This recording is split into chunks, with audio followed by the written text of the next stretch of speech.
Thank you so much for joining me. I'm Nola Simon. I'm the host of Hybrid Remote Center of Excellence. And today I have author Lisa Bragg on the podcast with me. She wrote a book called Bragging Rights, and that's probably something that her parents didn't actually ever determine. I'm assuming it's a maiden name, right? Or is that your married It's name? my name from the get-go. Yeah. Sorry, I made an assumption there, and I'm like, wait a minute, I should actually ask. Bragg is an unusual name, and you were actually talking about how when you were a kid you didn't love it, but now it's something that you can use to your benefit. Yeah, you know what? It's a name that stands out and it's totally to the benefit of this book. So who else can write a book called Bragging Rights, but otherwise Lisa Bragg. So, I learned lessons early on about my last name that I include in the book, but it's about, why are we afraid to talk about our successes? Why is the word brag taboo? All these things started to haunt me. And that's why I had to write the book. But yeah, who else can write it? So, and it's Yeah, brag with two G's. So yeah. it is exactly. And I loved it. And it's funny because I learned that bragging was a good thing because nobody else is ever going to do it for you. And it was funny because I had a director. There was one year she wrote me all these amazing reviews, and I include them all in my you can upload like screenshots and all that stuff, and I included it in my final year review. And they actually tried to give me a low review that year, and I argued it because I had proof. And I'm like, well, like it's not logical because this email you say this, and like I had 200 pages of proof. And the next year, she started not putting anything in writing. She would stop Ah. by my desk, and because they wanted to motivate, and I never quite figured out her personality completely and what she was really all about. But what I noticed is like she stopped putting it in writing. So what I did was I turned it around and I'm like, oh, thank you so much for stopping by, and emailed her and said, hey, this is what you said. And then I uploaded that. That's perfect because that's always the way. If they're not giving it to you in a written form, thank them for it because it's a thank you email then. Thank you for that compliment. Thank you for the feedback on that. I really appreciate it. Here's what it said. And then you have a record of it.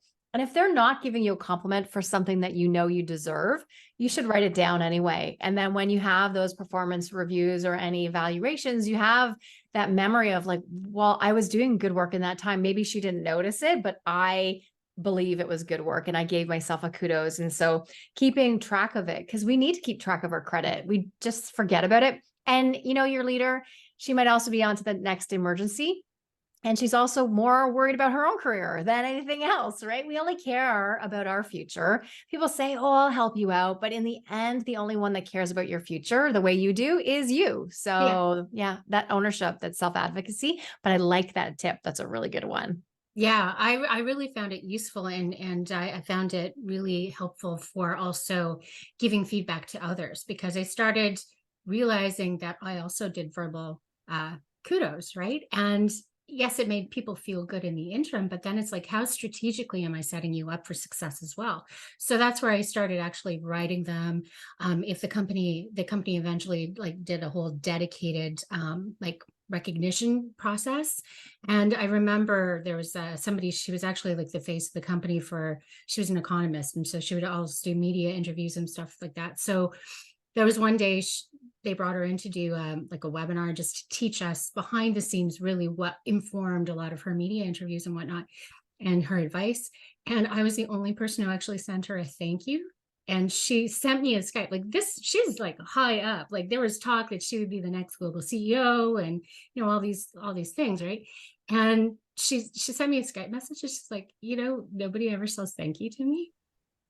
And that's but the beauty of that thank you, she's going to remember you and like no one else is doing it. And it's gratitude. It's one of Yeah, those simple things that we all know we should be thanking people yeah, and then we don't. What a perfect illustration of that. So another gold star exactly. for you. Yeah, no, and that's where when I was reading your book, because I started your book in the summer, and I know I sent you a picture of me like reading it on the beach, and it was just a perfect illustration of the things that I had actually done instinctively for the last few years were actually kind of like dead on and really, well, you provided all the science in the book to really kind of back it up, but for me, I was reading it and I'm like, ooh, I felt completely validated. And all I was basing it on is this is how I'd like to be treated. So let's start treating people the same way and see what kind of reaction it got. And that's really been helpful for me pivoting from like being an internal employee to going out and being my own boss and running my own business, because I've used that with media and I've used that when I'm speaking. And so it's been really helpful. So that's why I wanted to have you on the show. So thank you very much. And I think I did show the book, but let's bring it up just to be sure. You. Here's my copy with all the earmarks and the yeah, it's well loved already. So actually, and seeing people mark the book up and taking it on vacation, like Yeah. I collect those pictures too, because that's part of my brag book. That am I doing something worthwhile, especially when you're starting something new as, entrepreneur or a new job or anything, but am I doing this? Is this real? Is it making a difference? And so for the book, at least when I see people on vacation with it, or they've marked it up, or they send me something, it just really says, okay, it's that external validation. We know, okay, we are on the right track. While I know internally I believe it, but it's like, okay, it is resonating in the world and it's making a difference. So Yeah, thank you for that exactly. That's right. picture. Yeah. Because you can follow your own instincts, but it's like that validation to know that it's making a difference to people and people are like picking up on it and employing the tips that you're suggesting. For one, it's great for sales for the book, I'm sure, but also like it helps you keep motivating, keep going because you're trying to grow your speaking career, right? That's right. And the more people that read the book, the better for sure. I want it to be out there in the world because I do know it will make a difference. And again, if it's reminders of the things that we should be doing, because yeah, I know these things already. They're common sense, but you know what? Well, no, you're not actually doing these things. And we're going to make it into a way that you're going to actually do it. And you're going to remember it's going to be sticky. And so what I love is that people are saying I'm like the cheerleader inside their head now. They'll hear me and say, no, I'm not going to self-deprecate, or that's too much humility for a friend. And I need to coach her on, how we should be in this world. And so I love that people think I'm in their head. It sounds a little weird sometimes, but I love it that they remember the lessons from the book. And so if it's reinforcing lessons you already had gathered along the way, that's beautiful, because now it's in a tight, easy to read format that you can take along with you and refer to, especially when you're feeling underappreciated and you need that cheerleading and you need those words to say, no, I am worth it. And here's why. And I'm going to own it, all of it. So I appreciate that. Yeah, no, it's good. And I mean, I tend to be known as a cheerleader as well too. That's actually something I do with my podcast. Is I've made a point of anybody who actually comes on my podcast as a guest. I mean, yes, it's a transaction. Yes, we're trying to promote your book and all that stuff too. It's good for me. It's how I'm really kind of trying to sell my business as well as a consultant. But at the same time, it's about building those networks and those relationships. And for me, it doesn't stop with the podcast. So I'll go out and I'll promote other projects that people are trying to promote. I'll support their social media and really just kind of continue having that conversation as well. Because it's like, for me, it's like, if you came on my podcast, now it's up to me to nurture you, because I feel that you've blessed me with your time. So this is that reciprocity that I can give you as well too. Right. Thank you. And you know what? I also believe in being a good guest. So it goes both ways, right? So when you're out there amplifying me, then I amplify you. And that's how we go from networking to connections to relationships, is like we do help each other. And then when you help me, it's like, well, I want to help you. And that's how it often goes. But as long as we're making sure along the way that we are taking care of ourselves, like I think I have in a book where somebody, helped their boss become the superstar and he never gave her any credit or helped her along the way. And so, we want to give, but we also have to ask and we have to take, and we have to make sure that we're, sowing the seeds. And, it's a different story than what you're explaining here, but the more we amplify each other, the better. And I think that we need more voices in the world to be here, for more people to be heard and seen in this world. So I think it's a great work that you're doing. Yeah, well, thank you. I like it. And you're right. I mean, not every guest will actually even share the episode. So that's interesting as well too. Like I did one, he had a goal of being a guest on 50 podcasts, and it's like, oh great, okay, be on my podcast. So we did that and it was a great episode. And the only thing he's done is actually even like the post. And I guess that's good. But at the same time, I'm like, I was a little stunned. Wow. Because you know why? Yeah. I really believe it's about being a good guest that we Yeah. need to share, because you're sharing me with your audience. And then I want to share your work with my audiences. And that's how good work spreads, is that we have that sharing. And so often people think, well, I'm on the show and I'm off to the next thing. And we forget. We Yeah. forget about the time that we put into this, that we're spending time together, that we were preparing or thinking about it. And then we just jump to the next thing. And that doesn't honor where you are. It doesn't honor the time you spent in it. So that's why anything you do, make sure that you produce the content, but then amplify it. So often we're always putting out new content. And that's why I caution people about social media. People think they have to post something new all the time. It's like, no, actually, a lot of people now, they'll just post the same thing over and over again. They might have a rotation of 10 things that they'll post, and then they'll switch the headlines. There's more and more podcasts now that are, and I, if you're just in the news stage, that's one thing, but they are just repeating. So one I've just started listening to, I'm like, oh, but that's also the episode from 2020, and they're putting it out again in 2023. They might change the headline a little bit, but it's the same thing as long as it's not dated content. So you want it to be evergreen. Yeah. Like the work we're doing here, it's going to be evergreen. It's going to last for a long time. And so you'll just put it out again and again. You don't have to constantly have new content nowadays. You just have to nurture the content that you've done. So we have to remember that when we're putting anything out new. If you're going to write an article, make sure you amplify it that day, that week, that month, that year, then the next year, and on its anniversary, and so on, so that it keeps getting some life. As long as your ideas are still valuable to you and you want them to be amplified, then go ahead and reuse, and repeat. Yeah, I actually had somebody on, she's a journalist as well, like a freelance journalist.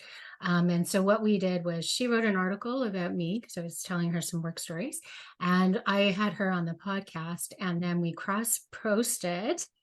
But part of what we were talking about is actually how to repurpose. And so she has a whole automation system where, it kind of creates automatically in Trello for her, and she pulls in AI and just automates the whole process too. Like, it's really super smart because you're never stuck for those ideas. Yeah, that's the thing. Don't get stuck on the ideas. Just keep putting things out there, and they'll stick in what matters to you. And also look back and see what the red thread is. But definitely go listen to that episode. Make sure you have that in the show notes. Yeah, definitely. I can pull that in. So one question, I remember something from the book. We were, one of the chapters was about building those relationships. So that's sort of like where we're logically coming to, is we're talking about that amplification. So that's actually something I wanted to ask you. I've noticed that for the work that I do, so in terms of hybrid remote, the future of work, the people who really get the most amplification of that message tend to actually work for companies. They're not consultants, right? So when I'm doing the work that I do, I've actually put it out there to say, yes, I can run this as an individual consultant, but could we actually amplify the message more by working as, like, if I come to work for you as an employee? Right. And that's interesting because you're amplifying and working with the brand to get access to a stage that you wouldn't necessarily have. Do you think that that's a logical? So you want to work internally as a part of a team, and then also while you're promoting your own brand on the side. Is that what you're saying? No, Oh, no, I'm saying that I could do either.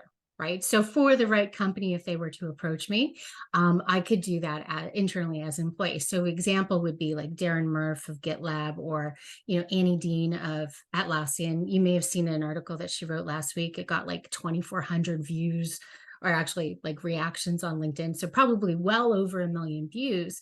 But part of the reason that she gets such an amplification of that message is because she actually works for a brand. yeah.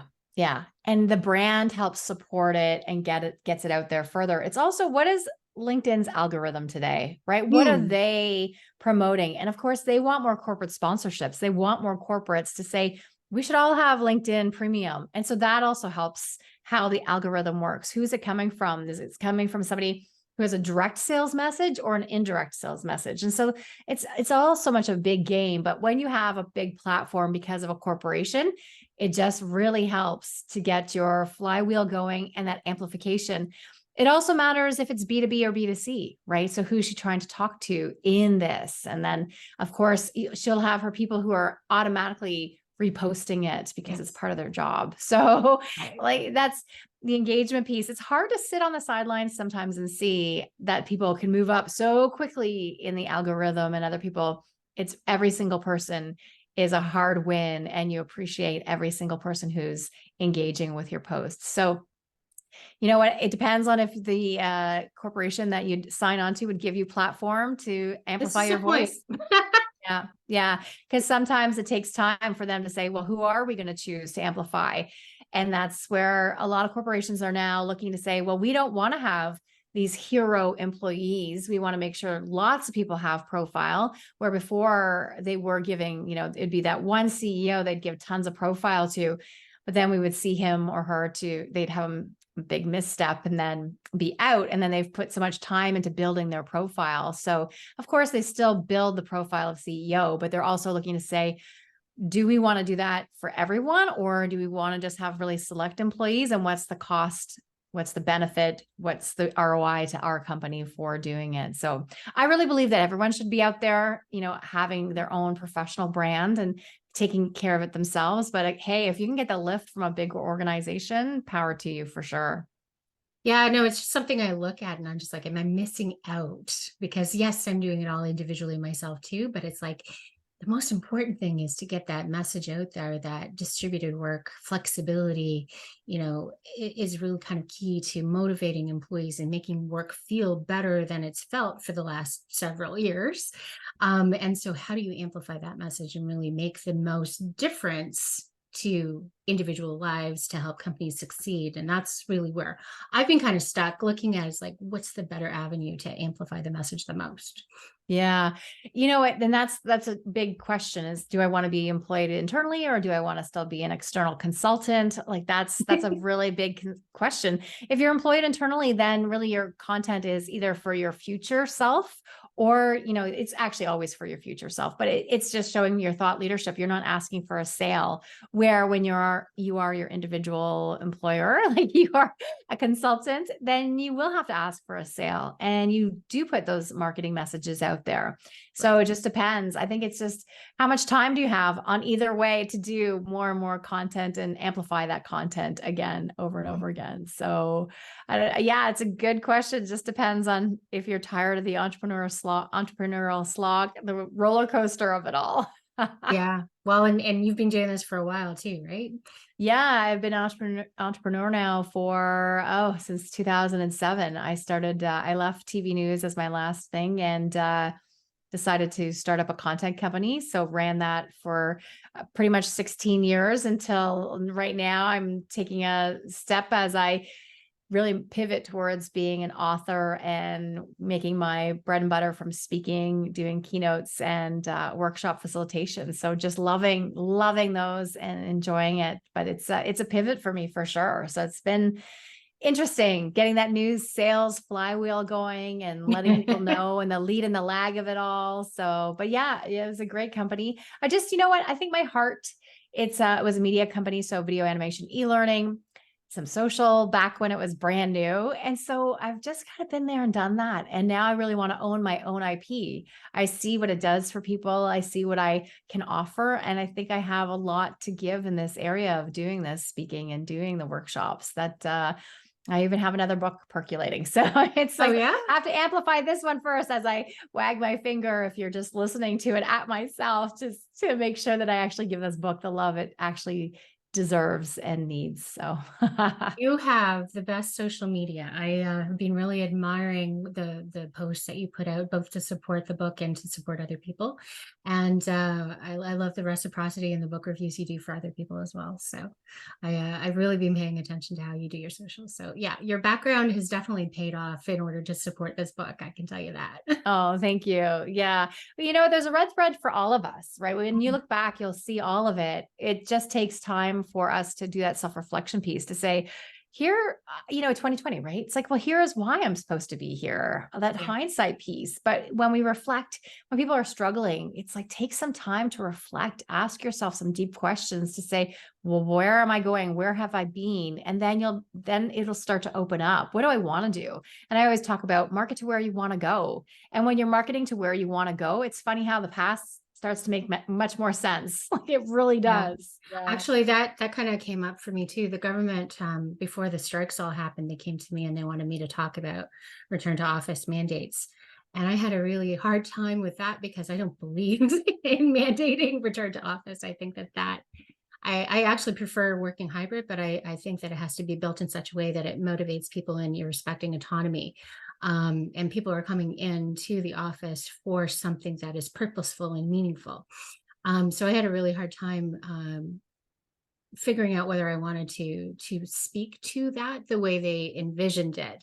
And the only way that I could really do that, bring myself to do it, was really to tell my story. Because if I had not been subject to a return to office mandate in 2013, I wouldn't be doing the work that I do now. And yes, it took me 10 years to understand what the benefit of that was going to be. In 2013, if you had asked me if that was ever going to be something that I viewed as a positive, I would have said absolutely not. But 10 years later, it's because I have that experience that I could talk to people and say, this is what a return to office mandate does to your people. And this is really super relevant. You need to actually understand that. And it's lived experience. It's not necessarily just, this is what we think is going to happen, but I've lived through that. Right. Yeah. That's So that was brilliant. my red thread. Yeah. And that's where I heard it from. It was like a post somebody had on Instagram today from Michael Caine, where he talks about use the difficulty. So Mhm. that difficulty of, okay, you had the challenge in 2013, and now it was a difficulty you had to overcome or figure it out. And now it's something that you can teach from. And it's also, are you teaching or talking about something that's a wound? So maybe if someone was upset about returning to work, it wouldn't be maybe the best time for them to do it, but you can do it when it's from a scar. It's something older. You can say, here are the lessons I learned from it. And it's something I can share with other people. And so reframing of it is, that use the difficulties that we get. And even if it changes your life 1% for the better, it's a difficulty, but how can you take those lessons learned and figure it out and help other people? And then also, how do you make sure that you're teaching from the scar instead of the wound? When it's a wound, it's, we're all taught to be vulnerable, talk about it. It's like, you know what? You have to watch your back unless you are the top cat CEO of a big company. You have to watch how vulnerable you are on things. And I know that's a little controversial for people, but it's being authentic, but watch the vulnerability piece, because not all of us are afforded all of that latitude on vulnerability, which seems to be a big word for me to say today. I don't know. Not enough tea. Well, I think you're absolutely right there because, not every people read the stories that they want to see, right? And they take from your stories, and they, even when you're speaking, they take from it pieces that resonate with them individually, right? So even though you speak, I had this discussion when I interviewed Karen Eber last week. She's like, there's the story that you tell, but there's the story that people hear, right? And it could be completely different. Yeah. Because we're processing in terms of our own context. And that's the beauty of it. Everything is about context. And that's where, for bragging, when people say, well, how do I brag? What do I say? And there are things in the book about it, but a lot of it is context based. Like your family will not necessarily understand when you talk about landing $1 million client or landing a, whatever client. They won't understand. And they'll think, oh, she's full of herself, and listen to her boasting. And it's not, or the self-aggrandizement, but Yep. instead really what it was like, hey, I did this. It's a fact, and it's my truth. But they're just not in the same context. In the book, I talk about Dee Dee Taylor Eustace, who she works with super yachts. And so they're all talking about super yachts. And when you see these super yachts on LinkedIn, wow, these are the super yachts that you imagine. But when they're talking about them amongst themselves, it sounds like they're talking about it. But if you're listening in, wow, it sounds like, here are some really people who are so full of themselves and there's no way of winning. So it's all context based. I'm not part of that community, but they are. So that's where it's all individual and context. What is it that they need to hear? What are you saying? Yeah, exactly. That's right. I was, do you know Tamsin Webster? You've Yeah, mentioned I know her a few Tamsin. times. Yeah. We have the same publisher with Page too. And I met her at Um, TED Vancouver in 2023. Ah, okay. Yeah, no, it's funny because you mentioned her a few times and I'm just like, oh, I love that book as well too, because I think again, that's that theme of storytelling. And the other thing I'm noticing in the way that you talk as well too is I took an akimbo course called the Story of Telling, which is by Bernadette Jiwa. And Yeah. she talked, that's where I learned about the scar and the wound, Oh, okay. because Yeah. that all comes from there too. But I think a lot of it comes from my journalism because even the red thread was a journalism thing. So when I yeah, saw Tamsin's book, I was like, "Oh, it's such a great title!" And I believe she's working on something new too. So we have the same publisher, but and then Scar and the Wound again. I think it's a journalism thing. You pick up all these things along the way that resonate with you, and I think that's where it's like, yeah, that does make sense. That needs to go in the book, or that doesn't make sense. That needs to be thrown out. And I yeah. debunk a lot of things in the book too. Yeah, there's a lot of discipline. I was talking to Karen about that too. Is like choosing what actually makes it to the book, like what earns its place, and what you have to leave out. That's a hard part. That's that whole old phrase of "kill your darlings," right? Oh, it's so hard because that my book would easily be 100,000 Mhm. words, or it's a comfortable 50 something thousand. And my next book is going to be even shorter. It's really honing in on what do you want to say and what do people need to take away from it instead of making it really something that's really long and cumbersome and not actionable, right? It's how do you Yeah, help a book be actionable, especially in this style of book that Karen and I and Tamsin have. yeah. Well, and it's people have short attention spans too, right? So is a bigger book that people don't actually finish reading really serving your purpose? Mhm. So you're really curtailing it to the audience and the reality of how people work today. So Yeah, and does it even need to be a book? So that's right. that's always a question. Like, does it need to be a book, or is it something else that's, you know, different in this new world that we're coming into? What is it? I don't know yet, but I do love having the book as I hold it up. So, Yeah, no, I think having a book, honestly, building my podcast is, I had talked to, actually, I interviewed her too. She actually used to work for Page Two. Amanda Lewis used to be an editor. oh yeah, yeah, yeah. Yeah, exactly. And she's awesome. But I had talked to her early on about whether it served my business to actually write a book. And it's funny because she talked me out of it because she's like, it's not evergreen enough. Like your message isn't evergreen enough. And what is this conversation actually going to be like 2, 3 years from now? And so I've really, in part, been building the platforms that serve me well for when I do ever write a book. So that's not actually something I've told anybody before. So kudos to you for getting it. But that's the thing. It's about platform. How do you make sure that you have a platform that will help to sell your book? Seth Godin talks about it a Yeah. lot, is having the platform. Because you know what? So many of us build things and we think, oh, okay, there it's done. And somebody else is going to find it on my small piece of the internet. It's like, no one is going to find anything. No one's going to find you unless you are out there letting the world know about it and talking about it and giving it love and attention. And so that's the challenge, building the platform. For me, I had an okay platform, but it's nowhere near what it should have been. And so what my platform, or the people who follow me and engage with me, it's very sticky. They are highly engaged and I love that. But I don't have 100,000 or 1 million people following me. And so for me, it's the book is part of my platform building.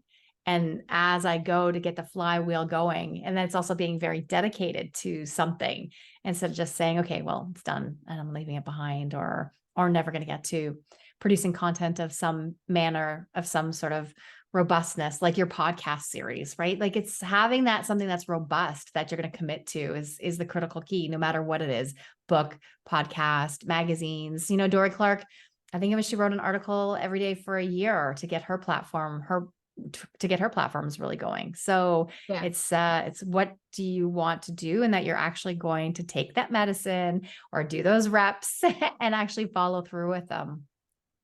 Cool. Yeah. So you've mentioned TED a few times. Have you actually done a TED Talk? No, I haven't. I've done several things around doing TED Talks, and I guess I should. I actually had one of the first TEDx licenses in Canada. I was the second. We had the second TEDx, but I had the first TED license. I don't know why I'm proud of that, but it's so TEDx in 2009 was a big thing for me, and we had to beg people to be on our TED platform. It was unbelievable. Nobody understood what it was. They Yeah. didn't get the format. They didn't get how short it was. And so that was interesting. And then I've now I attended TED Women in 2021. And then I got to do a 2-minute speech from off the stage where I gave the thesis of the book. And I had so many people come up to me after, including Karen, who you've mentioned, and say, this is worth a book. There is something really there that you should follow through on it and make it happen. And then I had the fortune of going to TED in Vancouver this year. And then I just came back from TED Women. So that's probably why the buzz of all TED. I just really believe in the ideas worth sharing. There are so many ideas, and we need to help people share their ideas and be confident and courageous, more about courageous than confident, to tell their stories and to share, because that's the way we're going to change all of this and hear from those new voices instead of hearing from so many mediocre voices. Yeah. The thing I like about TED is the shortness and the discipline too, because anybody can tell a really long story, but it takes that discipline to really tell a story that's short. Yeah. Yeah. So I did just close a window that said, do your TED application. So I have to figure that out. So at the TED Women, they had a lot of people who have TEDx's, so could get on a stage that way. But I think I also have a unique, bigger idea that could really swim in the TED platform directly too. So it's one of those things that's on the list. I have to get it out there. And I know being on the TED platform really does great things, because that's for Karen Eber again. Her TEDx talk is now doing so well and has, I think, hit a couple of million, if not for sure, a million or a couple million soon. Yeah. Well, and the thing that I didn't actually realize that she shared with me is she actually used Paul Zach's, who's a trust expert, but he actually has software which is called immersion software. Have you come across that? No, please. So you can actually run a story through immersion software and understand how that story is actually going to be received by the audience and where you have to kind of tweak it. And yeah, so she ran her TED talk through the immersion software. So you may want to talk with her about how that works, because that's what she attributes actually getting on the TED platform itself. There you go. See, it's all of us sharing these tips and tricks and all the things to make it easier on ourselves instead of making it harder or thinking, well, that will never happen to me. It's like those things. So thank you for that. I will definitely connect with her on that. And I mean, it's the strangest things too. So like, I'm sure you're familiar with Nancy Duarte. Yeah. So her TED talk, which was amazing, and I love that TED talk, but even she was critiquing herself because she did that. She got amazing results and amazing reactions, but her slides were the wrong size. And because that's when they had just pivoted to different size slides. Yeah. And she was mortified because because she was helping them with slides for a long time. So that they must have gone to 16 by 9 by then. But exactly, that's right. It was right in that window, and there's some kind of like communication, but so like you could be the best of the best, you could be the specialist, you could be the person who taught Steve Jobs to storytell, and you're still going to have a flub, but you still end up on the TED platform. And I think that's part of it, is letting people know that things aren't perfect. And that's where when I give speeches, I'll say, like the last one I did, I dropped my clicker. I dropped it and I just like bent down and I picked it up and I didn't even mention anything. And then probably about 10 minutes into it, I said, we ruminate. And I said, I'm going to go home and I'm probably going to think about how I dropped my clicker. And it's going to like, why did I drop it? And I showed that being less than perfect, the imperfection of it all can actually add to our storytelling and adds color. And so, but nicely, somebody came up at the end, said she loved how smooth it was. And so brought it up, that the reinforcement of like, it's okay that we're not perfect. And when we model that for each other, of course, when we need to be perfect, we need to be perfect. But, when we can say, hey, we have help along the way, or here's how to do it, or I'm not perfect, then we can actually model and help each other and show the milestones, the moments, and not just the milestones, moments over milestones. And so it gives you permission to also have a little more fun than worrying about every single piece of it all. And did I flub something? Don't worry about it. And one thing I heard from Karen too, I won't tell you the whole story because you can listen to that episode yourself, but TED edits. Nobody knows that TED edits they edit. So even if Yes. you're not perfect, you Yes. have the small little imperfections and If you'll you go to the never TED know about it. stage, some people will actually stammer in the middle of it and have to stop. Yeah. And what's beautiful about the audience, all the TED audiences though, is that people will clap you back on Yeah. and it's okay. So I've seen as an audience member, people leave the stage to go compose themselves and come back on. I've seen people with cue cards. Yeah. I've seen people with cards beside them just in case as a safety blanket. And I've seen people stop to take their water and it's okay. And the audience allows it. And the thing is that they clap you back on. And in the end, the beautiful product that it is, there was even a woman who had to go and do her whole thing again because there was a mic rustle Mm. in something. So they made her do it at 7 o'clock in the morning the next day. So I don't know how her energy was for that, but we're humans having a human experience. And so just even if it's your own thing, you flub, like listening back to this, I'll be like, oh my goodness, how many flubs, or I use the wrong word. It's like, no, just give yourself a break so you can continue on and have another step of courage to get to where you want to go. Yeah, exactly. Well, and thank you for that. But I want to actually pivot into the questions that I talked about. So I'm experimenting with adding structure to my podcast, and one of the things that I'm adding is an effective question. So, what's the type of question that you like to ask people that gets that really resonates, that gets like an all body reaction? You have something like that that you find effective? Yeah. So I do a podcast called Boulder and for a client. And one of the questions that we came across, so I have two, but one of them is always that I've always had is what would you say to your younger self? That always gets some interesting things. But what I really like to ask people is, when do you wish you were bolder? So Hmm. that time when you wish you had been bolder in something, because people then reflect on, well, I was the bystander when somebody was, now that I know about racism, now that I know about sexism, now that I know about ableism, I was that person that stood by, and I wish I had been bolder in that moment, but I wasn't. And then they'll tell the story, and like it's like often stories that they haven't told before. And I'm like, oh my goodness, like that's so hard and so beautiful to see how far you've come, and that the regret, the lament, but the growth from it is something really interesting to hear. So that's really when do you wish you were bolder? Yeah. That's a good question. I love that. Yeah. That's Yeah. really interesting. That's good. And the other question is, what's your vision for the future? What's your favorite vision for the future? So, like, as an outgrowth of the work that you've done now, out of the outgrowth of bragging rights, you're speaking. If we go 10 years, 15 years, 20 years in the future, what's your favorite vision? This is very much for me. I want to have more and more people in my brag book saying, thank you for the difference that you made.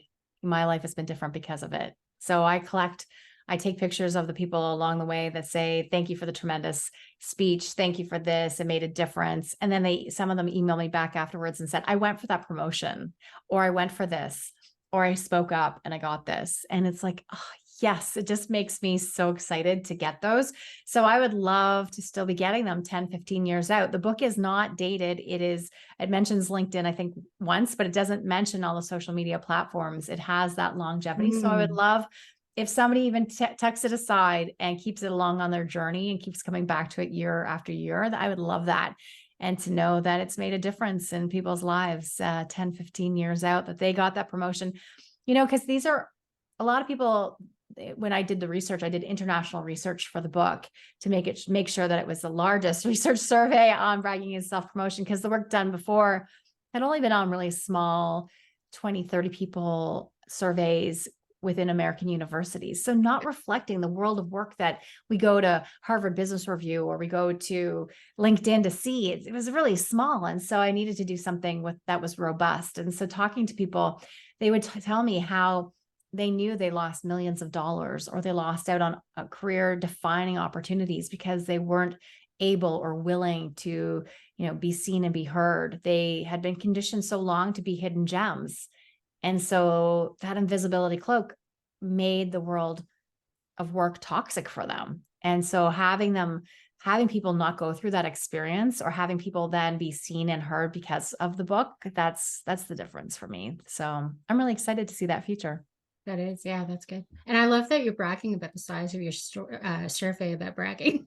I have to stand in when I say I did the largest survey on bragging and self-promotion. I have to stand in it. That gives me like the, because I Yeah. always like, are the academics going to come for me and find me out? And it's like, no, I have the charts and I have all the beautiful stuff behind it, the qualitative and the quantitative, but it's like to stand in that and say, no, I did that. And one of my friends who does a lot of research, she said, that's a substantial one. It's when you only have 50, 80 people, that's the smaller ones, but people still go in the media with those small surveys. And so mine continues to grow, and I can't wait to, if anyone's interested, it's still on my website.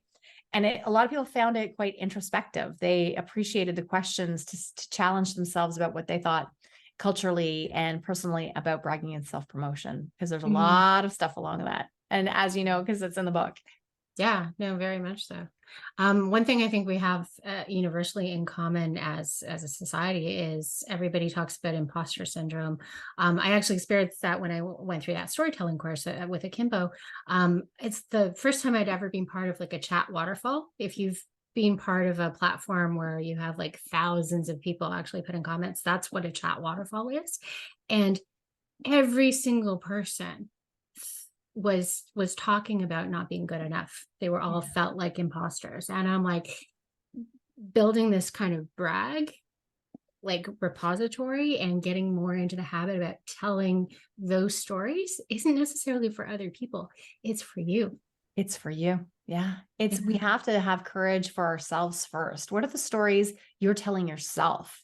Yeah. And then go from there. And I realized too that we will continue to have it because we're all stretching so much nowadays. Before, we would be in the same job for 30 years and roughly the same skill set. But now, the last research was about 4 to 5 years, we have to upskill and change. And I bet it's even less now that we have AI knocking on our door of how we have to change. And so, of course, we're not settling into things and doing the same thing on rote. It's like we're trying something new. And we're going from corporate, we're entrepreneurs, and then we might work for an NGO. And then we're trying all these things on, where before you would stay in the same thing and same people. So they would know what you were good at and what you weren't. And now it's different. We're in a different world where they're not going to find you on your tiny piece of the internet. And we have to keep letting the world know how we're here to serve. It's so easy to forget you too. So don't think that you can hide. And just because you're with the same company for 10, 15 years, that's not a good position to be in either. We have to be out there being seen and heard so that we're not the first to go. Yeah.